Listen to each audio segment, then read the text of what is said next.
गए। हमें लोग बता रहे आज हमें लोग बता रहे हैं कि वास्को डी गामा ने भारत की खोज की।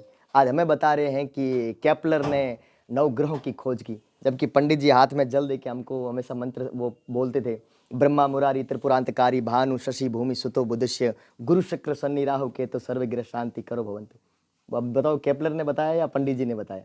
तो ये सब चीज़ें सीखने की ज़रूरत है और वापस अगर आश्रम और गुरुकुल बन रहे हैं तो कहीं न कहीं ये भारत फिर पुनः उन्हीं ऊँचाइयों पे जाएगा जो आज से हज़ारों साल पहले था। नशा एक बुरी लत है और देखो नशे से बड़ी-बड़ी सभ्यताएँ, संस्कृति चलेगी, बड़े-बड़े देश चले गए नशे से। तो जितना नशे की ओर जाएँगे उतनी दुर्गति होगी हमारी। पर मेरे अगर नॉलेज में कहूँ मैं भारतवर्ष में हम लोग कार्यक्रम में घूमते हैं। पिछले 100 साल के मुकाबले अगर देखें, जहाँ पढ़ा है, आपने सुना है और पिछले 20 साल से मैं भी धरती पर हूँ, तो मैंने भी जहाँ तक देखा है, जो पिछले ये जो पीरियड है, ये 5 वर्ष का, इसमें नशा कम हुआ है, बढ़ा नहीं है।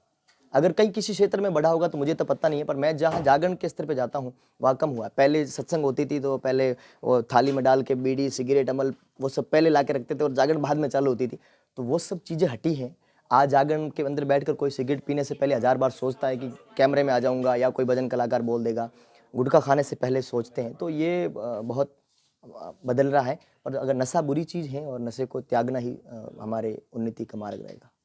सर सुनने में पहले ये भी आया था कि जब गायन स्टार्ट किया था तब आप लंगा मंगनियार साथ जाते थे, तब फैमिली वाले कुछ मतलब थे जो हाँ, रिलेशन में वो नाराज थे। हाँ। और उसके बाद अब सुनने में आया है कि वो कॉल करके खुद मिलने, तो पहले वाली जिंदगी में और अब कितना फर्क आ रहा है? बहुत फ़र्क था। वैसे लंगा मंगना के साथ जाने के लिए मना नहीं करते थे, पर उनको ये डर था कि भई गाना गा के कोई क्या कर लेगा? गा के कोई कभी कुछ मिला नहीं क्योंकि आस-पास में जब लोगों को गाते हुए देखते हैं और तो उनके पास पैसा प्रॉपर्टी नहीं देखते हैं और एक ही स्तर पर देखते हैं, तो वो उनको एक भय था कि हमने पढ़ाया, लिखाया, बहुत कुछ कराया और पता नहीं किस दिशा में जा रहा है। तो मेरे रिश्तेदार भी उस टाइम सब कहते थे कि भाई अब वहाँ घूमता फिर रहा है, कोई काम नहीं है। तो आज वो बहुत स्नेह देते हैं, बहुत प्रेम देते हैं, सामने से कॉल करते हैं, कोई कहता है मेरा भाई है, कोई कहता है मेरा बुआ का बेटा है, तो बहुत अच्छा लगता है। आज से 2 साल पहले एक आपकी 1.5 मिनट की रील थी, वक्त भूलू कैसे वीरों के बलिदान का बदला, वो सॉन्ग अभी तक नहीं आया, तो दर्शकों को उसके बाद सॉन्ग के बारे में क्या, कब तक वो आ जाएगा?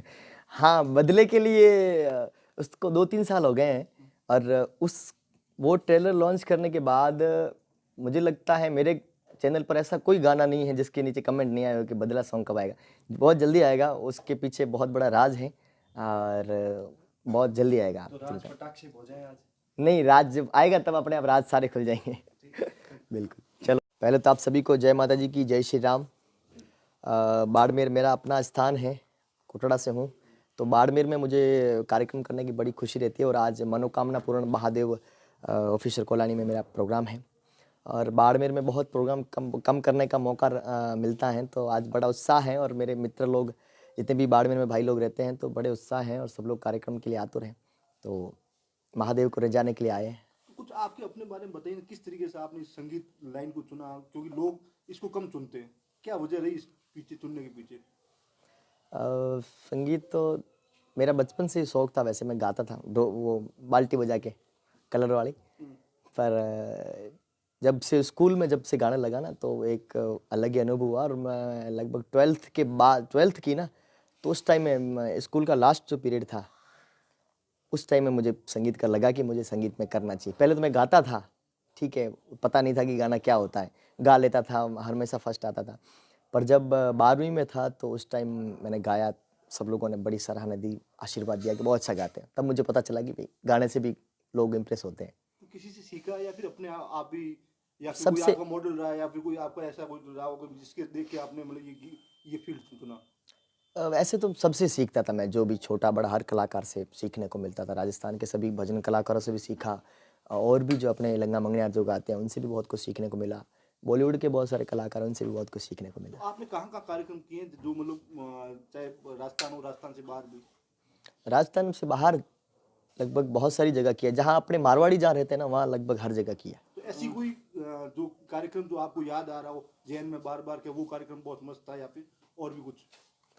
अब तो भगवती की कृपा से, आप लोगों का आशीर्वाद से हर कार्यक्रम ऐतिहासिक रहता है, तो लगभग सब कार्यक्रम मुझे याद हैं। सर, आप देश भर में धर्म जागरण का काम करते हैं, उसके लिए मैं आपको बधाई दूंगा। वर्तमान में राजस्थान में आश्रमों की संख्या बढ़ रही है, बिल्कुल। लगातार जिसने वजूद दिया वो आश्रम जा रहे हैं। इस पे आप युवाओं को क्या कहना चाहेंगे? युवाओं को मैं ये संदेश देना चाहता हूँ कि हमारा जो धर्म है, इससे श्रेष्ठ इस संसार में क्या इन तीनों लोकों में कुछ भी नहीं है। हमारे पास एक समय था जब हजारों में नहीं, सैकड़ों में नहीं, लाखों में गुरुकुल थे, लाखों में आश्रम थे। एक समय था। हम कितनी वेदों के माध्यम से इतना कुछ पढ़ाते थे, विज्ञान से लेकर हर एक ज्ञान, इस धरती पर पड़े हुए कण से लेकर ब्रह्मांड में व्याप्त हर एक चीज का नॉलेज हमारे वेदों में, पुराणों में लिखा हुआ है। पर उन सबको छोड़कर हम न जाने क्या पढ़ने लग गए।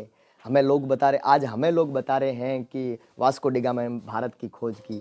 आज हमें बता रहे हैं कि केपलर ने नवग्रहों की खोज की। जबकि पंडित जी हाथ में जल दे के हमको हमेशा मंत्र वो बोलते थे, ब्रह्मा मुरारी त्रिपुरांतकारी भानु शशि भूमि सुतो बुधस्य गुरु शुक्र शनि राहु केतु सर्वग्रह शांति करो भवन्तु। अब बताओ केपलर ने बताया या पंडित जी ने बताया? तो ये सब चीज़ें सीखने की ज़रूरत है और वापस अगर आश्रम और गुरुकुल बन रहे हैं तो कहीं ना कहीं ये भारत फिर पुनः उन्हीं ऊंचाइयों पर जाएगा जो आज से हजारों साल पहले था। मेरा जो सवाल है, युवाओं में माता पिता के प्रति जो क्रेज है वो कम होता जा रहा है और आश्रमों की संख्या बढ़ती जा रही है। वृद्धाश्रम राजस्थान में अभी जो आंकड़े आए हैं उसमें वृद्धाश्रम सर्वाधिक राजस्थान में बढ़े हैं। ये तो ऐसी बहुत परिस्थिति दुखद, में युवाओं को आप क्या कहना ये चाहेंगे? तो बहुत दुखद चीज़ है। अगर इस संसार में माँ बाप से बढ़कर कुछ भी नहीं है और अगर माँ बाप को आश्रमों में जाना पड़ रहा है तो पीढ़ी कहीं ना कहीं गलत दिशा में जा रही है। पर वर्तमान मुझे ऐसा लग रहा है, अगर जिस प्रकार का वर्तमान में जो भारतवर्ष में चल रहा है, मुझे लगता है आने वाले 10 साल में आश्रम बिल्कुल समाप्त हो जाएंगे और पुनः सब लोग अपनी जो संस्कृति थी उस संस्कृति पे जिएंगे। क्योंकि पहले कोई आश्रम नहीं था, अभी पुनः बने हैं पिछले 60-70-100 सालों में, और आगे 10 साल में ये सब निबट जाएंगे और पुनः लोग संस्कृति को चलेंगे। आज का युवा संभल रहा है, आज के युवा जागरण करवाते हैं, आज के युवा धर्म और संस्कृति के कार्यक्रम कर, मुझे बहुत सारी उम्मीदें हैं युवाओं से। तो पश्चिमी राजस्थान का ऐसा बाड़मेर इलाका है जहाँ पर युवा नशे की जद में जा रहा है, उसको लेकर